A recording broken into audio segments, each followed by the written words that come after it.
Hello dear students, how are you all? I am Abhishek Garg your physics educator. Welcome you back on our channel that is learn Karo. तो बच्चा, आज के इस sequence में मैं आपके क्या लेके आऊं? आज इस लेक्चर में, इस छोटी सी वीडियो में हम क्या पढ़ने वाले? इस लेक्चर में हम पढ़ने वाले हैं हमारे CUT 2023 फिजिक्स डोमेन के जो क्वेश्चंस आ रहे हैं वो क्वेश्चन कैसे आ रहे हैं। यूनिट वाइज में एक कंप्लीट एनालिसिस, एक लाइव एनालिसिस आपके लिए लेके आया हूं। आपको क्या करना है, उन टॉपिक्स को देख सकते हैं जो हमारे एग्जाम में पूछे गए, वहां से क्वेश्चन कैसे पूछा गया या और कैसे पूछे जाने के चांसेस वहां पर अवेलेबल हैं। ठीक है ना? उन सब को हम फटाफट से एक बार एक शॉर्ट वीडियो में फटाक से देख लेते हैं। ठीक है, तो सबसे पहले टाइम को वेस्ट नहीं करेंगे और जल्दी से चलते हैं अपनी फर्स्ट यूनिट जो कि इलेक्ट्रोस्टैटिक्स है। देखिए, इलेक्ट्रोस्टैटिक्स में एक तो बेसिक सी बात करें तो हमने जो फॉर्मेशन पढ़ी है उनको आपको याद रखना है। फोर्स के लिए 1/4 pi epsilon not into Q1 Q2 upon R²। Electric field के लिए यही चीज है 1/4 pi epsilon not into Q upon R²।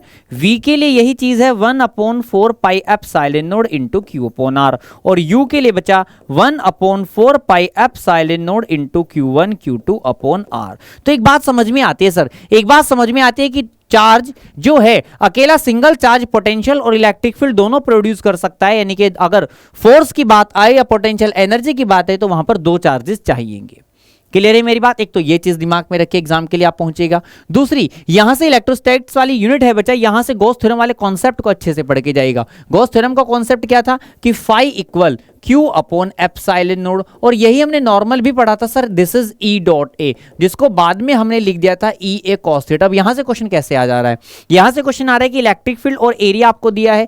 Area जो होता है किसी एक्सिस पर देगा, एरिया किसी एक्सिस पर देगा, कहेगा कि एक्स एक्सिस पर है, तो उसके लिए आपको I J K के कंपोनेंट से डॉट प्रोडक्ट को सॉल्व करना पड़ेगा। एक्सिस पर देगा तो x के लिए I, y के लिए z और z के लिए y के लिए j और z के लिए k हो जाएगा। लेकिन अगर प्लेन पर देगा तो प्लेन में वो लेंगे जो वहां पर गिवन नहीं था। एक बार फटाक से रिकॉल कर लीजिएगा फॉर्मुलेशंस को। और electric field intensity due to dipole, अब डाइपोल के दो केस पढ़े थे बच्चा, एक्सियल और इक्वेटोरियल। और एक्सियल की इंटेंसिटी इक्वेटोरियल की इंटेंसिटी से 2 टाइम थी, जो कि वो कितनी थी 1/4 pi epsilon not into 2p upon r³।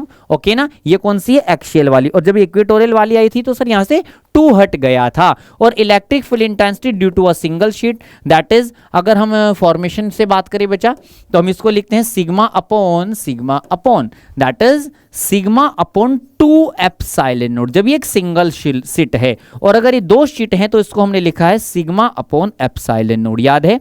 फिर पैरेलल प्लेट कैपेसिटर का concept C equal epsilon node A upon D। यहां से क्वेश्चन पूछ सकता है अगर प्लेटों के बीच का सेपरेशन कम करे तो क्या फर्क पड़ेगा, सेपरेशन को बढ़ाएं तो क्या फर्क पड़ेगा। और इन दोनों से ही हमने एक रिलेशन और डिराइव किया है बेटा। रिलेशन को हमने पढ़ा था कुछ इस तरह से, V equal E into D की फिनोमिना से। और energy stored bye a capacitor that is U equal half CV²। इससे न्यूमेरिकल आपके पास आ जा रहे हैं। तो आपको इनके सब फॉर्मेशंस को क्लियर होना चाहिए, फॉर्मूले आपको पता हो, कैसे यूज करना है आपको ये आता हो। फिर इनका सीरीज कॉम्बिनेशन, अगर ये सीरीज थे तो सीरीज में 1 करके ऐड करिएगा तो 1/C equal 1/C1 plus 1/C2। और अगर कैपेसिटर्स पैरेलल में ऐड करेंगे तो बेटा C equal C1 plus C2। मेरी बात क्लियर हो रही है कि नहीं हो रही? जल्दी से बताइए, समझ में आ रही चीजें सभी को? चलिए, फिर ऐसे फिनोमिना से आपको पूछेगा पोटेंशियल एनर्जी के कॉन्सेप्ट से न्यूमेरिकल। यहां से आपको पढ़ के रखना है कि दो लाइक चार्जेस को पास पास लाने में पोटेंशियल एनर्जी इंक्रीज करती है, अनलाइक चार्जेस को पास पास लाने में पोटेंशियल एनर्जी डिक्रीज करती है। और उसी की बात करें तो पोटेंशियल की बात करें तो वहां पे हमने एक टॉपिक पढ़ा है दैट इज बच्चा इक्विपोटेंशियल सरफेसेस। तो इक्विपोटेंशियल सरफेसेस क्या है, एक तो आप ये पढ़ के रखिएगा, और इक्विपोटेंशियल सरफेस की कैरेक्टरिस्टिक्स हैं वो पढ़ के रखिएगा। और एक क्वेश्चन जो यहां से बहुत आ रहे हैं अगर आप देखें ध्यान से, कि दो चार्जेस आपको देगा और इन दो चार्जेस को ज्वाइन करने वाली एक लाइन पर पूछेगा बताइए कहां इलेक्ट्रिक फील्ड 0 होगा, कहां पर फोर्स 0 होगा, कहां पोटेंशियल 0 होगा। तो उस केस में क्या करेंगे, जब फोर्स 0 निकालना है तो दोनों साइड का फोर्स इक्वल करेंगे, जब इलेक्ट्रिक फील्ड निकालना है तो दोनों साइड का इलेक्ट्रिक फील्ड इक्वल करेंगे, और जब पोटेंशियल निकालना है तो दोनों साइड का पोटेंशियल इक्वल करेंगे। फोर्स के केस में भी ऐसे नॉर्मल क्वेश्चन बन जा रहे हैं कि दो चार्जेस अगर हैं उनके मैग्नीट्यूड को डबल कर दें, सेपरेशन को हाफ कर दें, तो बताइए फोर्स पर क्या फर्क पड़ेगा। क्लियर है मेरी बातें? तो जितनी चीजें मैंने आपसे बैक टू बैक बताई हैं हैं, एक बार इस सारे फॉर्मेशंस को आप हल्का सा निगाह लगा के जाइएगा। जो टॉपिक पूछे जा रहे हैं वो मैंने आपसे बताए हैं, और Q के लिए एक नॉर्मल फॉर्मूला जो हमने इस चैप्टर से पढ़ा है that is Q equal NE और Q इक्वल IT। तो दोनों को मिक्स करके यहां से न्यूमेरिकल हमसे पूछ ले रहा है। NE के केस में याद कीजिए डोनर होगा तो पॉजिटिव चार्ज एक्वायर किया था, अगर वो एक्सेप्ट करेगा इलेक्ट्रॉनों का, एक्सेप्टर एलिमेंट होगा एटम होगा बचा, तो उस केस में नेगेटिव चार्ज एक्वायर करेगा। और I इंटू टी से हम वो करंट निकाल सकते हैं और Q इक्वल NE से चार्ज निकल जाएगा। और इलेक्ट्रॉन प्रोटॉन न्यूट्रॉन जो है उन सबके चार्ज और मास आपको पता होने चाहिए। चलिए टाइम वेस्ट नहीं करेंगे, सेकंड यूनिट पे जंप करते हैं that is the current electricity. Current electricity से बात करें तो यहां से क्या चीजें पूछी जा रही हैं। देखिए करंट इलेक्ट्रिसिटी से नो डाउट एक तो आप ग्राफ्स जो है यहां से इस चैप्टर से बहुत इंपॉर्टेंट हो जाते हैं। ग्राफ आप अच्छे से पढ़ के रखिएगा। और अगर हम बात करें फॉर्मूलाज के नाम पर तो देखिए करंट इलेक्ट्रिसिटी से बात करें तो यहां पर एक तो आपको पोटेंशियोमीटर का कॉन्सेप्ट, तो पोटेंशियोमीटर का एक तो क्या है आपको देखो प्रिंसिपल पढ़ के जाना है एग्जाम के लिए, प्रिंसिपल के ऊपर क्वेश्चन बन जा रहे हैं। और पोटेंशियोमीटर के 3 यूज हैं, to find out the internal resistance, to compare the EMF of two cells E1 upon E2 equal L1 upon L2, okay ना। और एक यहां से पोटेंशियोमीटर की बात करें करंट इलेक्ट्रिसिटी से तो पोटेंशियोमीटर का एक कॉन्सेप्ट और मिलता है, to find out the potential between 2 point, 2 point के बीच का पोटेंशियल फाइंड करना। तो 3 तरह से इसके यूज मिल जा रहे हैं। फिर बात करें तो मीटर ब्रिज के कॉन्सेप्ट को आपको पढ़ के रखना एग्जाम के दृष्टि से। मीटर ब्रिज का concept that is the R upon S equal L upon 100 minus L। Kirchhoff law पर ये काम कर रहा था, और किरचॉफ के लॉ जो हैं उनको आपको एग्जाम के लिए निगाह लगा के रखनी है। किरचॉफ के जो 2 रूल हैं, किरचॉफ का फर्स्ट रूल और सेकंड रूल। किरचॉफ का फर्स्ट रूल याद कीजिए चार्ज कंजर्वेशन पर बेस है, जबकि सेकंड रूल एनर्जी कंजर्वेशन पर बेस है। फर्स्ट रूल को जंक्शन रूल भी कहते हैं या करंट रूल भी कहते हैं, सेकंड रूल को वोल्टेज लॉ या फिर बचा क्लोज्ड सर्किट रूल भी कहते हैं, ठीक है ना। और इसके बाद हमने पढ़ा है Wheatstone bridge that is P upon Q equal R upon S। तो यहां से अननोन रेजिस्टेंस के कॉन्सेप्ट से क्वेश्चन आ रहे हैं, आपको रेजिस्टेंस देके एक फिगर देके न्यूमेरिकल के लिए पूछा जा रहा है। फिर यहां से एग्जाम के लिए और जो चीजें आपको बहुत ज्यादा आस्क इस समय की जा रही हैं that is drift velocity, that is drift velocity. Drift velocity की अगर बात करें तो यहां से आपसे क्वेश्चन पूछ ले रहा है। तो ड्रिफ्ट वेलोसिटी के 2 फॉर्मूले बचा, एक तो VD इक्वल, अगर एक फॉर्मूले की बात करें तो VD equal VD equal E into E upon M into tau, और एक I इक्वल NEAVD। तो दोनों फॉर्मेशंस आपको क्लियर होनी चाहिए। देखिए इस यूनिट से अगर बात करें तो इस यूनिट से मोस्ट प्रोबेबली है कि आपके पास 4 से 5 क्वेश्चन आराम से आ जा रहे हैं। लेकिन अगर मैं बात करूं इलेक्ट्रोस्टैटिक्स से वापस तो यहां पर आपको 6 से 7 क्वेश्चन आपको देखने को एग्जाम में मिल रहे हैं, ठीक है ना। सबसे ज्यादा इलेक्ट्रोस्टैटिक्स का वेटेज है, उसको बहुत अच्छे से पढ़ के देगा। करंट इलेक्ट्रिसिटी से मैंने आपको बताया, एक यहां से आपको पढ़ के जाना है कार्बन कलर कोड। देखिए कार्बन कलर कोड के क्वेश्चन मैंने आपको कराए हुए हैं बहुत सारे, आप उनको देख सकते हैं, सारे चैप्टर वाइज सेगमेंटली वीडियो पढ़े हैं उनको देख सकते हैं। तो कार्बन कलर कोड से क्वेश्चन आपको यहां से इंपॉर्टेंट फंस जा रहे हैं। और रेजिस्टेंसेस के केसेस में याद कीजिए वायर को स्ट्रेच कर दिया था, जब स्ट्रेच कर दिया था तो वायर का नया रेजिस्टेंस जो था पहले रेजिस्टेंस का n² टाइम हो गया था। इस तरह के न्यूमेरिकल आपको पढ़े हुए होने चाहिए, गलती ना हो। और फिगर बेस्ड क्वेश्चन की जब सीरीज और पैरेलल कॉम्बिनेशन, सीरीज और पैरेलल कॉम्बिनेशन ऑफ किसके लिए, सीरीज और पैरेलल कॉम्बिनेशन ऑफ सेल्स और सीरीज और पैरेलल कॉम्बिनेशन ऑफ रेजिस्टेंसेस, तो दोनों के लिए सीरीज और पैरेलल आपको पढ़ के जाना है एग्जाम में अगर बात करें तो। क्लियर है मेरी बातें। तो इतनी चीजें आपको यहां से पढ़ के जानी है। पावर के फॉर्मूले को हल्का सा पढ़ सकते हैं, वहां से छोटा मोटा कोई न्यूमेरिकल आपको मिल सकता है। P equal W upon T, P equal V into I, P equal I² into R और P इक्वल बचा V² अपॉन R। क्लियर है। तो ग्राफ मैंने आपको बताया इंटीमेटली, ग्राफ यहां से बहुत इंपॉर्टेंट है, उसको अवॉइड नहीं करिएगा कोई भी, ठीक है।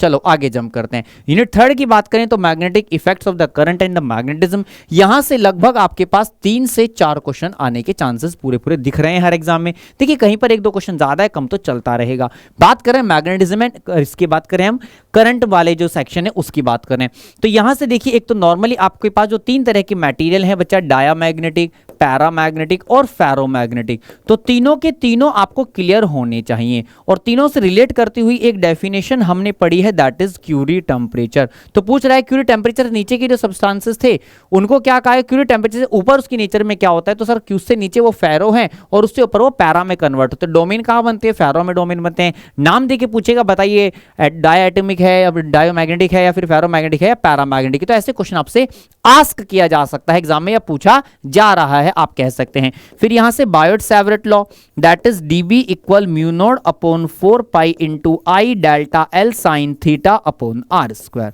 तो बेटा बायोट-सैवर्ट लॉ के कॉन्सेप्ट से आप जाएंगे और यहां से एक फॉर्मेशन हमने और पढ़ी है एम्पियर्स सर्क्यूटल लॉ कि that is line integral of magnetic field, it is always the mu naught times of the current, mu naught times of the current, ठीक है ना बच्चा। तो ये चीज आप पढ़ के रखिएगा एग्जाम के लिए। फिर हम इसमें से आगे बात कर ले रहे हैं बेटा, और जो चीजें हमसे बहुत ज्यादा इस चैप्टर से पूछी जा रही है, सबसे इंपॉर्टेंट है दो पैरेलल वायर के बीच में, अगर देखिए दो पैरेलल वायर में करंट सेम डायरेक्शन में है तो उनमें अट्रैक्शन हो रहा है, दो पैरेलल वायर में करंट अपोजिट डायरेक्शन में है तो उनमें रिपल्सन हो रहा है। मेरी बात समझ में आई है? तो अट्रैक्शन और रिपल्सन कब होगा ये आपको अच्छे से पढ़ के रखना है। और इनके बीच जो फोर्स है उसके लिए फॉर्मेशन है mu naught upon 2 pi into I1 I2 upon R। तो ये फोर्स का फॉर्मेशन दो अगर वायर है उनके बीच में रहेगा, आपको अच्छे से पढ़ के जाना है एग्जाम के लिए। एक यहां पर और चीजें हम देखें तो सोलेनोइड के कॉन्सेप्ट को आपको पढ़ के रखना है। सोलेनोइड को बनाने के लिए सॉफ्ट आयरन कोर का यूज किया गया था। क्यों सॉफ्ट आयरन ही यूज किया? क्योंकि इसका मैग्नेटाइजेशन इजीली हो जाता है और डीमैग्नेटाइजेशन भी इजीली हो जाता है। स्टील परमानेंट मैग्नेट से क्यों बनाए जाते हैं? क्योंकि इनका मैग्नेटाइजेशन आसानी से नहीं हो सकता,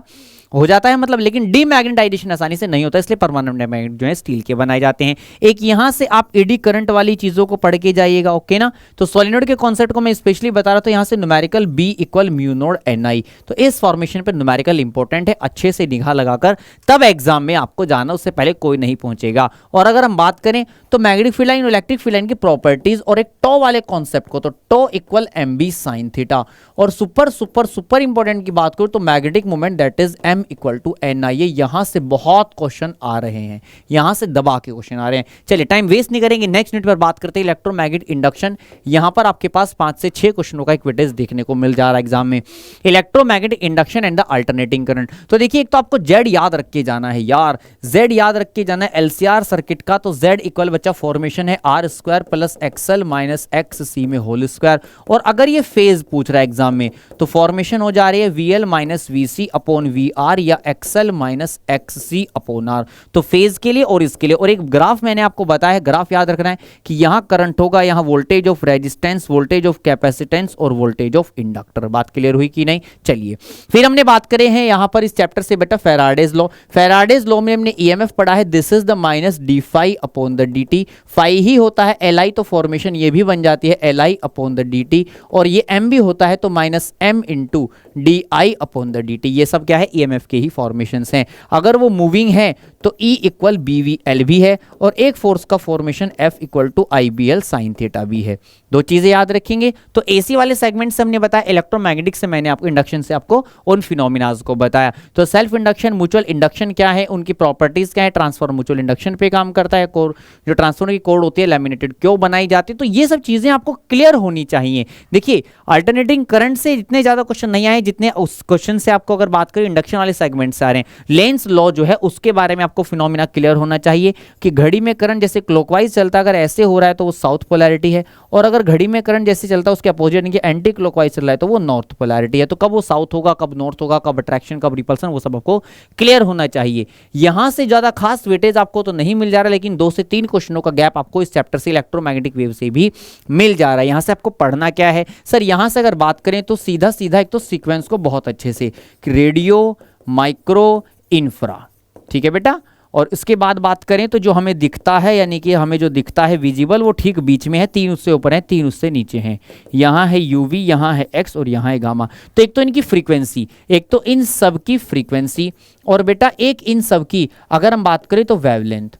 तो एक इनकी फ्रीक्वेंसी और एक इनकी वेवलेंथ की वैल्यूज जो हैं वो आपको पता हो। और तीसरी चीज आप जो मेरे कहने से यहां पढ़ के जाइएगा, इनके यूजेस, इनके यूजेस के ऊपर क्वेश्चन पूछ ले रहा है कि कौन सी कैंसर ट्रीटमेंट में यूज होती हैं, कौन से रडार सिस्टम में यूज होती हैं, कौन सी माइक्रोवेव में यूज होती हैं, कौन सी अर्थ का टेम्परेचर गर्म रखने के लिए यूज होती हैं, कौन सी हमारे घुटनों की सिकाई करने के लिए, यानी कि जॉइंट्स जो मस्कुलर पेन से उसको रिमूव करने के लिए यूज की जा रही हैं। और फॉर्मेशन की बात करें न्यूमेरिकल के लिए तो E इक्वल BC वाले फॉर्मूले को याद रखिएगा, ये इंपॉर्टेंट है। और इन दोनों में एक रिलेशन है C equal mu not epsilon not, ये याद रखिएगा। 2 फॉर्मूले, तीसरा कोई नहीं है, दोनों से ही क्वेश्चन हर बार एग्जाम में आ रहा है। आई होप आपको यहां तक की चीजें क्लियर हुई होंगी।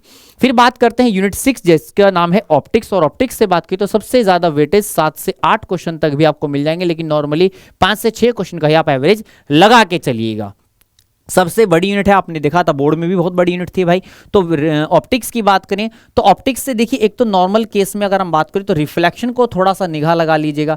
रिफ्लेक्शन से भी नंबर ऑफ इमेजेस वाला जो कॉन्सेप्ट है उसको बस पढ़ के रखिएगा, ठीक है ना। और मिरर वाले जो न्यूमेरिकल्स हैं उनको हल्का सा आपको टच करना है कि मिरर वाले जो कॉन्सेप्ट है 1/f = 1/v + 1/u, तो वहां से न्यूमेरिकल आपको बनना चाहिए।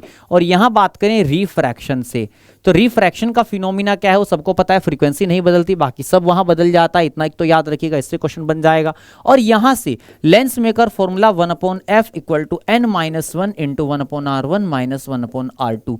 तो किसी लेंस का जो नेचर है, किसी लेंस का जो नेचर है वो कैसे इफेक्ट होता है, उसका नेचर और उसके इफेक्टिंग फैक्टर्स, ये बहुत अच्छे से पढ़ के जाना है। जैसे मैंने आपको एक हिंट के तौर पे बताया था, किसी भी लेंस का जो रिफ्रैक्टिव इंडेक्स है, मान के चलिए किसी लेंस को ग्लास से बनाया, ग्लास का रिफ्रैक्टिव इंडेक्स 1.5 है, उसको उससे ज्यादा बड़े मीडियम में डिप करेगा तो उसकी नेचर हमेशा बदलेगी, कॉन्वेक्स कॉनकेव में बदलेगा और कॉनकेव कॉन्वेक्स में बदलेगा। रिफ्रैक्टिव इंडेक्स सेम है तो उसमें कोई चेंज नहीं आएगा, वो as a plane sheet of glass काम करता रहेगा।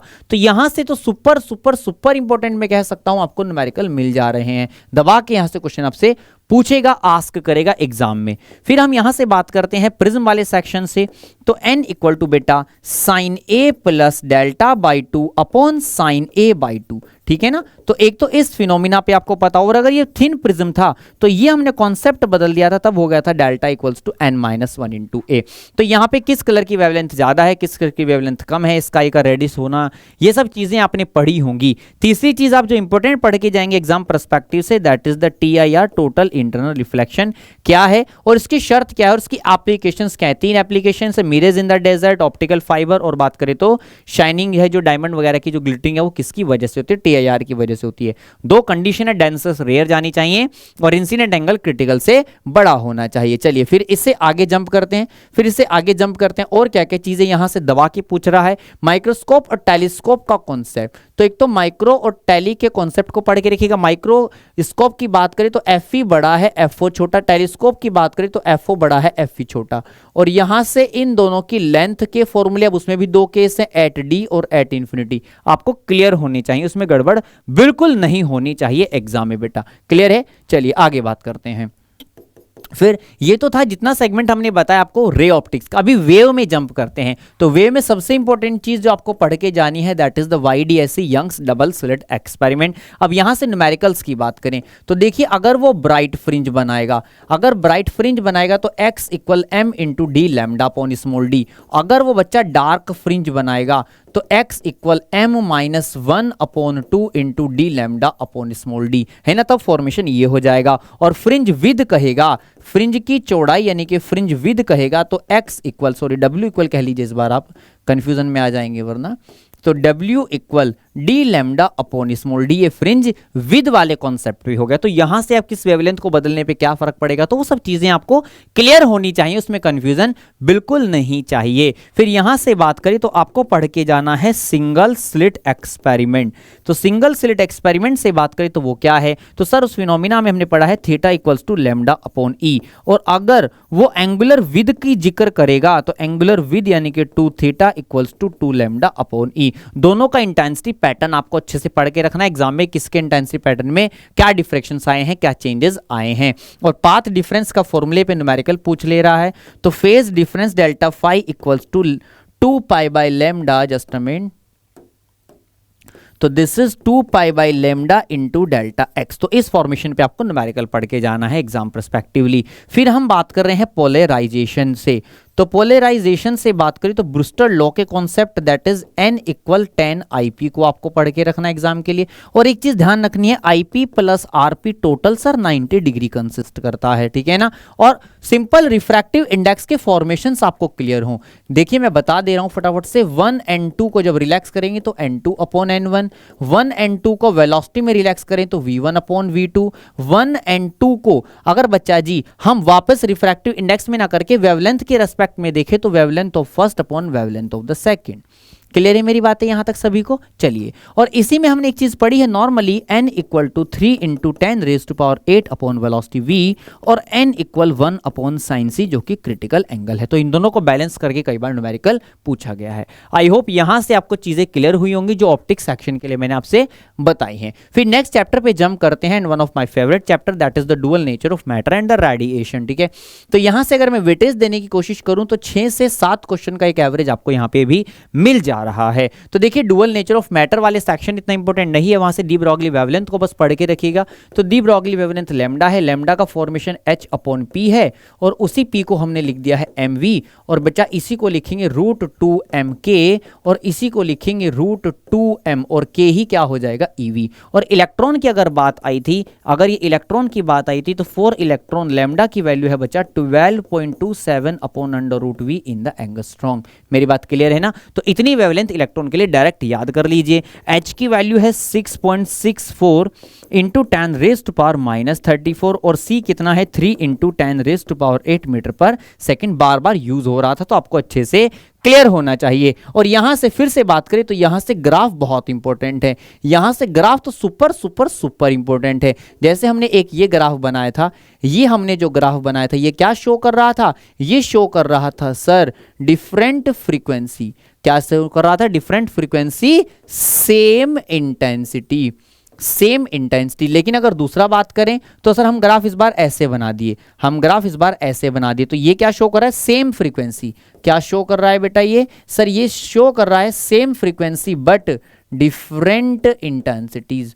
तो इस तरह से क्वेश्चन आपको पता होना चाहिए। प्लैंक थ्योरी क्या है? प्लैंक ने अपनी बात 3 बातों में अपनी थ्योरी को समेट दिया। उन्होंने कहा लाइट किसी भी जगह पर बात करें तो कॉन्टिन्यूसली नहीं चलती, वो छोटे छोटे पैकेट और बंडल के रूप में चलती है। हर पैकेट या बंडल को फोटोन या क्वांटा कहते हैं। हर फोटोन या क्वांटा की एनर्जी h न्यू होती है। बाद में आइंस्टीन आया, आइंस्टीन ने कहा कि उसकी एनर्जी आएगी यानी कि फोटोन या क्वांटा। फोटोन या क्वांटा को यानी कि उसकी जो एनर्जी है E को इलेक्ट्रॉन ले लेगा और 2 कामों में खर्च करेगा, वर्क फंक्शन में और काइनेटिक एनर्जी में। तो कितनी एनर्जी आएगी? h new. Work function h new node, kinetic energy k, और k को ही लिख देते हैं ev² या फिर हाफ mv² या फिर ev नोड। तो 2 फॉर्मेशन इसके लिए भी आप न्यूमेरिकल में याद रख सकते हैं। k को हाफ mv² भी लिख सकते हैं और k को ev नोड, जहां पे ev नोड क्या आता है? Stopping potential. याद कीजिए, तो यहां से आपको चीजें आनी चाहिए। न्यूमेरिकल यहां से बहुत इंपॉर्टेंट हो जाते हैं, है ना। स्पेशली नंबर ऑफ फोटॉन्स की अगर हम बात करें तो नंबर ऑफ फोटॉन्स तो आपको आना चाहिए। तो इसका फॉर्मेशन क्या था मैं एक बार बता दे रहा हूं, total energy upon energy of 1 photon, upon energy of 1 photon. मेरी बात क्लियर हुई है बेटा सभी को? और जो लॉ है, लॉ ऑफ इमिशन की बात करें तो लॉज को आपको एक बार निगाह लगा लेने की क्या क्या लॉ है। पहला लॉ जैसे क्या कह दे रहा था, पहला लॉ कहता है कि number of emitted photo electrons are directly proportional to the intensity of the incident light, है ना। दूसरे में क्या कहता है? Kinetic energy of the emitted electron not depends on the intensity of the light. Third में कहता है minimum energy is required for the emission known as work function. फिर कहता है minimum frequency is required for the emission known as threshold frequency. और एक law कहता है बच्चा 5वां और लास्ट क्या, कि there is no time lag between the incidence of the light and the emission of electrons. तो ये 2-4 चीजें हैं जिनको आपको पढ़ के रखना है। जितने कॉन्सेप्ट बताए हैं, जो क्वेश्चन पूछे जा रहे हैं, वो सब मैंने आपको एक ही सेगमेंट में क्लियर कर दिए हैं। नेक्स्ट जंप करते हैं एटम्स एंड न्यूक्लियाई। यहां से बात करें तो आपके पास 4 से 5 क्वेश्चन का वेटेज यहां से भी सीधा सीधा जा रहा है, ठीक है ना। तो एक तो देखिए मैं बात करूं तो 7 चीजें मैंने आपको कहा था पढ़ के जाइए, कोई ताकत नहीं आपको काट दे यहां से। 7 चीजों में सबसे पहली आपको एक तो रेडियस यहां से पढ़िए, एक यहां से आप वेलोसिटी पढ़िए, एक यहां से आप बेटा फ्रीक्वेंसी पढ़िए, एक बच्चा यहां से आप टाइम पीरियड को पढ़ लीजिए, एक यहां से आप काइनेटिक एनर्जी, पोटेंशियल एनर्जी और टोटल एनर्जी को पढ़ लीजिए। और पढ़ना क्या है आपको? इन सबके सिर्फ फॉर्मूलाज को पढ़ना है, सिर्फ फॉर्मूले पर निगाह लगानी है और कुछ भी नहीं करना है, ठीक है ना। बेसिक उसमें जो रेडियस थी वो कितनी थी? याद करो 0.53 एंगस्ट्रॉन्ग। वेलोसिटी कितनी थी? 2.2 10⁶ मीटर पर सेकंड। तो रेडियस वेलोसिटी पर कैसे डिपेंड करती है, ऑर्बिट के नंबर पर कैसे डिपेंड करती है, वो सब आपको आना चाहिए। सुपर इंपॉर्टेंट की बात करें तो जो न्यूमेरिकल आ रहे हैं R = R0 into as power 1/3। 2 nuclei आपको दे रहा है, दोनों के आपको एटॉमिक रेडियस पूछ रहा है, जहां पे R0 एक कांस्टेंट है जिसकी वैल्यू है 1.2 10⁻⁻15, ठीक है ना। फिर यहां से हमने स्पेक्ट्रम पढ़ा है, हाइड्रोजन स्पेक्ट्रम। यहां से हमने जो चीज पढ़ी, हमने पढ़ा है सर हाइड्रोजन स्पेक्ट्रम। तो हाइड्रोजन स्पेक्ट्रम की बात करें तो hydrogen spectrum 1/λ equal to R into 1/N1 square minus 1/N2 square. अब इसकी 5 सीरीज हमने पढ़ी हैं बच्चा, लाइमन, बामर, पास्चन, ब्रैकेट और फंड। क्लियर है मेरी बात? लाइमन, पास्चन, ब्रैकेट और फंड। तो 5 इसकी स्पेक्ट्रल सीरीज हमने पढ़ी है जो कि आपको बैक टू बैक क्लियर होनी चाहिए। अब इन पांचों की शॉर्टेस्ट और इन पांचों की मैक्सिमम यानी कि लार्जेस्ट, तो इन पांचों की शॉर्टेस्ट और मैक्सिमम यानी कि लॉन्गेस्ट वेवलेंथ आपको आनी चाहिए कितनी होती है, उसमें कंफ्यूजन नहीं चलेगा। और nth ऑर्बिट में जो एनर्जी है उसका फॉर्मेशन E इक्वल माइनस के 13.6/n² इन EV। ये न्यूमेरिकल बहुत इंपॉर्टेंट हो जाते हैं, इसको आप अवॉइड नहीं कर सकते। यहां से क्वेश्चन दबा के बन जा रहे हैं, इस चैप्टर से काफी क्वेश्चन आपको सीधे भी फंस सकते हैं। जैसे बोहर की बात करें तो बोहर ने कहा था इलेक्ट्रॉन वहीं पे घूमेगा जहां पे MVR किसके इक्वल होगा, NH/2π के इक्वल होगा, वहां पे जाके इलेक्ट्रॉन घूमना शुरू कर देगा। आई होप आपको यहां तक की मेरी सारी बातें क्लियर हो जा रही होंगी। ठीक है मेरी बातें? चलिए फिर जिक्र करते हैं बच्चा यहां से अल्फा इमिशन का। तो अगर अल्फा इमिशन होगा तो वो कैसे होगा सर? अल्फा इमिशन 2He4 होगा, यानी कि जब अल्फा निकलेगा नीचे से 2 कम हो जाएंगे, यानी कि एटॉमिक नंबर में 2 कम हो जाएंगे और एटॉमिक मास नंबर में 4 कम हो जाएगा। सर फिर हम बीटा इमिशन को हमने पढ़ा, तो बीटा इमिशन क्या है सर? बीटा इमिशन का मतलब होता है -1 बीटा 0, यानी कि जब बीटा निकलेगा नीचे एक ऐड कर देंगे, नीचे एटॉमिक नंबर एक इंक्रीज कर जाएगा और ऊपर चेंज नहीं आएगा। और जब गामा इमिशन होगा तो गामा इमिशन के केस में बेटा कोई चेंज नहीं आएगा क्योंकि वो एनर्जी फोटोन होते हैं। और रेडियो एक्टिविटी वाले सेगमेंट से न्यूमेरिकल आप पढ़ के रखिएगा, total time period n into T half, that is the half life, और remaining amount n equal to n naught into 1/2 की पावर n। ठीक है, और एक हमने डीके कांस्टेंट लैम्डा पढ़ा है, दैट इज 0.6932/t हाफ, और एक फॉर्मेशन हमने ये भी पढ़ ली है हाथों हाथ, that is the average life 1.44 into T half. Clear है मेरी बातें? आई होप आपको चीजें समझ में आई हैं।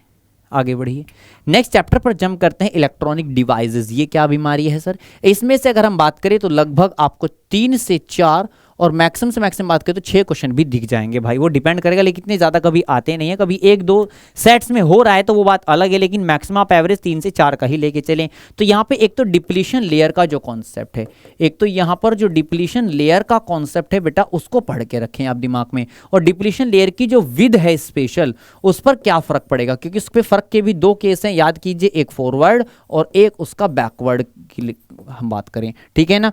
फिर ट्रांजिस्टर्स की बात करें तो वो हमारे पास कॉमन इमीटर और कॉमन बेस 2 कंडीशन में है। जब कॉमन इमीटर है तब उस केस में हमने उसको क्या लिखा है, बीटा लिखा है, और बीटा का फॉर्मेशन क्या है, डेल्टा IC/डेल्टा IE। ठीक है ना। तो इसको सॉरी IB हमने इसको लिखा है, IB हमने इसको लिखा है, just a minute, I beta हमने इसको लिख दिया है, इसको अल्फा लिखा है, तो डेल्टा IC/डेल्टा IE। आई होप आपको ये चीज़ें समझ में आई होंगी, यहाँ तो कोई दिक्कत तो नहीं है ना किसी को। चलिए फिर इसी से बात करें इलेक्ट्रॉनिक डिवाइसेस से, तो LED इसका फॉर्मिंग फुल फॉर्म अगर बात करें तो फॉर्मेशन कैसे हो वो सब आप पढ़ के रखिएगा। जेनर डायोड जो हमारे सिलेबस में इस बार इंक्लूडेड है एक तरह से देखा जाए तो, हल्का सा उसको निगाह लगा के रखिएगा, वो आपका बन जाएगा। मेरी बातें समझ में आ रही होंगी आई होप सभी को कि क्या पढ़ लेना है अब आपको ज़्यादा मेहनत नहीं लगानी पड़ेगी। हमने सारे चैप्टर टॉपिक्स आपके लिए बाहर निकाल के फटाफट से रख दिए हैं। ठीक है ना। आपको ज़्यादा मेहनत नहीं करनी, उतना टॉपिक को आप करके जाइएगा, आराम से आपके 40 क्वेश्चन जो 50 में से करने आपके निकल जाएंगे। ठीक है। फिर इलेक्ट्रॉनिक डिवाइसेस से देखिए, एक तो N टाइप और P टाइप जो 2 अलग अलग हैं, तो इनमें क्या माइनॉरिटी में है क्या मेजॉरिटी में है आपको पता हो। जैसे इसमें बात करें तो यहाँ पर इलेक्ट्रॉन्स जो है वो अपनी मेजॉरिटी में है, और यहाँ पर अगर बात करें तो यहाँ पर जो होल्स हैं H वो अपनी मेजॉरिटी में है। ठीक है ना। तो यहाँ पर इसका मतलब होल्स माइनॉरिटी में है और यहाँ पर इलेक्ट्रॉन्स माइनॉरिटी में है। क्लियर है मेरी बातें सभी को। तो N टाइप बनाने के लिए हमने 5 वाला सब्सटेंस मिलाया था और P टाइप बनाने के लिए 3 वाला सब्सटेंस मिलाया। तो नाम दे के पूछेगा, बताइए N टाइप सेमीकंडक्टर बताना है तो इनमें से कौन सा सब्सटेंस ऐड करूं। तो ऐसे क्वेश्चन वहां से पूछेगा आपसे एग्जाम में। फिर नेक्स्ट बात करते हैं और लास्ट बात करते हैं कम्युनिकेशन सिस्टम। यहां से 2 से 3 क्वेश्चन ज्यादा खास वेटेज नहीं मिलेगा इसको, EMW की तरह कम्युनिकेशन सिस्टम वाले चैप्टर को पढ़ के रखिएगा। तो यहां से एक सबसे इंपॉर्टेंट क्वेश्चन तो जो बन जा रहा है, length of antenna that is the λ/4। तो लैम्डा होता क्या है, अगर बात बात करें, देखिए nu equal to c upon lambda, तो लेमडा क्या हो जाएगा सी अपॉन न्यू, तो इसका एक फॉर्मूला ये भी मिल जाएगा सी अपॉन 4 न्यू। तो एंटीना की लेंथ वाले न्यूमेरिकल आपको देखने को मिल जाएगा, और एंटीना की जो रेंज कह दे रहा है डिस्टेंस, तो उसका फॉर्मेशन आपको मिल जा रहा है 2HRE के कॉन्सेप्ट से। जितना हाइट का एंटीना लगेगा उससे निकाल सकते हैं कितनी डिस्टेंस का वो कवर करेगा। 3 तरह के प्रोपिगेशन, जिसमें से स्काई वेव, स्पेस वेव, और बच्चा तीसरी बात करें तो ग्राउंड वेव। तो तीनों प्रोपेगेशन आपको क्लियर हो कि ये हैं क्या, इनका यूज क्या करते हैं। फिर इसके बाद मॉड्यूलेशन की बात करें तो amplitude modulation, AM frequency modulation, FM और phase modulation, that is the PM। चारों पांचों चीजें, तीनों चीजें आपको, ये तीन 6 चीजें लगभग बहुत अच्छे से क्लियर हो। इसके बाद एक्सप्लेनेशन अगर बात करें तो सीक्वेंसिंग सीरीज बताई गई, जो मैंने वीडियो बनाई उस पूरी वीडियो को आप जाके देख लें, आपको बेसिक्स क्लियर हो जाएंगे। यहीं से आपके पास टॉपिक जो इंपॉर्टेंट है एग्जाम के परस्पेक्टिव से इस बार, that is the logic gates. ये सुपर इंपॉर्टेंट भी मैं कह सकता हूं। लॉजिक गेट्स 3 तरह के हैं आपके पास, और गेट, एंड गेट और नॉट गेट, और इनके कॉम्बिनेशन से आपको एक आधा गेट और भी मिल जा रहा है। जैसे नॉट को इससे जोड़ा था तो हमने नॉर गेट बना, इसको इससे जोड़ा था तो नैंड गेट बना है, NAND नैंड गेट बना है। तो इन तीनों की आपको फॉर्मेशन, जैसे इसके लिए बात करें तो A + B = Y, यहां पर बात करें तो A × B = Y, यहां पर बात करें तो A बार = Y। इसको पढ़ते क्या है, A और B = Y, A and B = Y। इसको क्या पढ़ते हैं, A बार = Y। इसको नॉर्मली पढ़ेंगे A ≠ Y। तो इस तरह से जितनी चीजें आपको मैंने बताई है इंपॉर्टेंटली, उनको आप एक बार गो थ्रू कर सकते हैं बच्चा। वहां से आपको बहुत बेसिक से आइडिया मिल जाएंगे कि एग्जाम में पूछ क्या रहा है। सारी की सारी चीजें मैंने आपके सामने रखी हैं। आई होप आप इन्हें प्रिपेयर करेंगे और ये आपके लिए बहुत ज्यादा यूजफुल होगी। कमेंट करके जरूर बताना आपको चीजें कैसी लगी, समझ में आया है सारा डाटा या नहीं आया। Best of luck.